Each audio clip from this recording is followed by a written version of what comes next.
slaptas kontraktas yra tai, kad aš duodu kažką tau, tikėdamasis, kad tu man duosi kažką mainais, bet aš to niekada nepasakau to.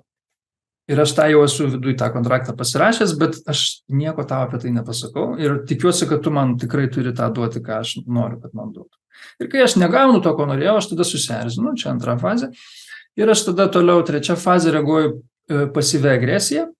Tada, atrodo, pasaulis lieka amžinai skolingas.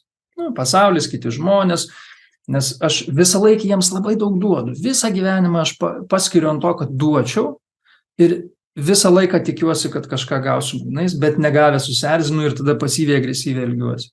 Tarkim, tylos terapija, kai ten savaitėm tyliu arba kažkaip trankau durimis už savęs, arba, aišku, kad aš susierzinęs, bet to tiesiai šviesiai nepasakau tam žmogui ir nepasakau, dėl ko aš susierzinęs.